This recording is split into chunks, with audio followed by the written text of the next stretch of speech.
FCRA bill JPCക്ക് ആഭ്യന്തര സഹമന്ത്രി നിത്യാനന്ദ റായ് പ്രമേയം അവതരിപ്പിച്ചു. 2026 ശീതകാല സമ്മേളനത്തിന്റെ ആദ്യ ആഴ്ചയിലെ അവസാന പ്രവൃത്തി ദിവസം JPC റിപ്പോർട്ട് സമർപ്പിക്കണം. FCRA ബിൽ ന്യൂനപക്ഷ വിരുദ്ധമെന്ന പ്രതിപക്ഷവാദം തള്ളി സർക്കാർ. രാജ്യസഭയിൽ നിന്ന് 10 അംഗങ്ങളും ലോക്സഭയിൽ നിന്ന് 21 അംഗങ്ങളും ഉൾപ്പെടുന്നതായിരിക്കും സംയുക്ത പാർലമെന്ററി സമിതി. വിവരങ്ങളുമായി ആദർശ് TS ഒപ്പം ചേരുന്നു. ആദർശ്, ഇന്ന് JPC ബില്ലുമായി FCRA ബില്ല് JPCക്ക് സമർപ്പിക്കപ്പെട്ടിരിക്കുന്നു. സഭയിൽ എന്താണ് ഉണ്ടായത്?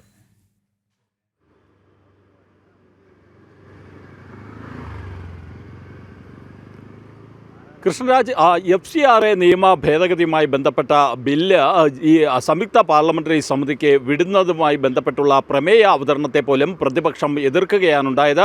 പ്രതിപക്ഷത്തിൻ്റെ ഭാഗത്തു നിന്നും വലിയ പ്രതിഷേധമാണ് ലോക്സഭയിൽ ഉണ്ടായത്. KC വേണുഗോപാൽ, സമാജ്വാദി പാർട്ടി നേതാവ് അഖിലേഷ് യാദവ് എന്നിവർ ഇത് ന്യൂനപക്ഷ വിരുദ്ധമെന്നും NGOകളെ ലക്ഷ്യം വയ്ക്കുന്നതും ആണ് എന്നുള്ള ആരോപണമാണ് ഉയർത്തിയത്. എന്നാൽ പാർലമെന്ററി കാര്യമന്ത്രി കിരൺ റിജിജു കൃത്യമായി തന്നെ ഈ പ്രതിപക്ഷത്തിൻ്റെ വിമർശനങ്ങൾക്കുള്ള മറുപടി നൽകുകയും ബില്ല് ന്യൂനപക്ഷ വിരുദ്ധമല്ല എന്ന് അദ്ദേഹം പറയുകയും ചെയ്തു. മാത്രമല്ല, ന്യൂനപക്ഷ വിരുദ്ധമാണ് അല്ലെങ്കിൽ ക്രൈസ്തവ സഭകളെ ലക്ഷ്യമിട്ടുള്ളതാണ് ഈ ബില്ല് എന്ന് തെളിയിക്കുന്നതിന് അദ്ദേഹം പ്രതിപക്ഷത്തെ വെല്ലുവിളിക്കുകയും ചെയ്തു. എന്തായാലും ഈ ബില്ലിൽ ക്രൈസ്തവർക്കെതിരെയുള്ള കാര്യങ്ങളുണ്ട് എന്ന് പറഞ്ഞുകൊണ്ടാണ് കോൺഗ്രസ് ഉൾപ്പെടെയുള്ള പ്രതിപക്ഷമായ ഇന്ത്യ സഖ്യം വലിയ പ്രതിഷേധം ഉയർത്തിയത്. ക്രൈസ്തവ സഭകളെയും ഈ പ്രതിഷേധത്തിൽ ഒപ്പം നിർത്തുന്നതിന് അവർക്ക് കഴിഞ്ഞിരുന്നു. എന്തായാലും നിലവിലെ സാഹചര്യത്തിൽ FCRA ഭേദഗതിയുമായി ബന്ധപ്പെട്ട് സർക്കാരിൻ്റെ നിലപാട് വ്യക്തമാക്കിയിരിക്കുകയാണ്.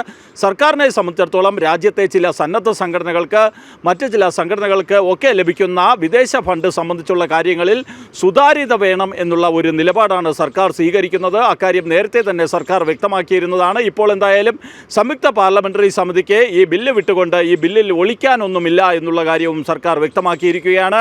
ലോക്സഭയിൽ നിന്നുള്ള 21 അംഗങ്ങളും രാജ്യസഭയിലുള്ള 10 അംഗങ്ങളും അടങ്ങുന്ന JPC ഈ ബില്ല് പരിശോധിക്കുകയും ഇതുമായി ബന്ധപ്പെട്ട കാര്യങ്ങളിലേക്ക് കൂടുതൽ ചർച്ചകളിലേക്ക് അവർക്ക് കടക്കുവാനുള്ള അനുവാദവും ഇതോടുകൂടി ലഭിച്ചിരിക്കുകയാണ്. എന്തായാലും ഈ ബില്ല് ഈ JPCക്ക് വിടുന്ന പ്രമേയം അത് ശബ്ദ വോട്ടോടുകൂടി ലോക്സഭ പാസ്സാക്കുമ്പോഴും വലിയ പ്രതിഷേധം പ്രതിപക്ഷത്തിൻ്റെ ഭാഗത്തു നിന്ന് ഉയർന്നിരുന്നു.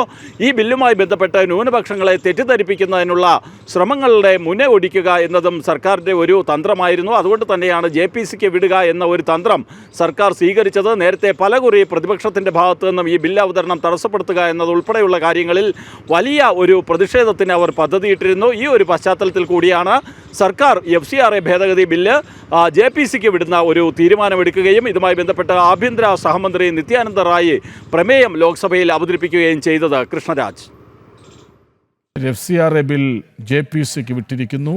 പ്രതിപക്ഷം ബഹളമുണ്ടാക്കി. പക്ഷേ FCRA ബിൽ ന്യൂനപക്ഷ വിരുദ്ധമെന്നാണ് അവർ പറഞ്ഞത്. രാജ്യസഭയിൽ നിന്ന് 10 അംഗങ്ങളും ലോക്സഭയിൽ നിന്ന് 21 അംഗങ്ങളും ഉൾപ്പെടുന്നതായിരിക്കും സംയുക്ത പാർലമെന്ററി സമിതി. വിവരങ്ങൾ നൽകുകയായിരുന്നു ആദർശ് T.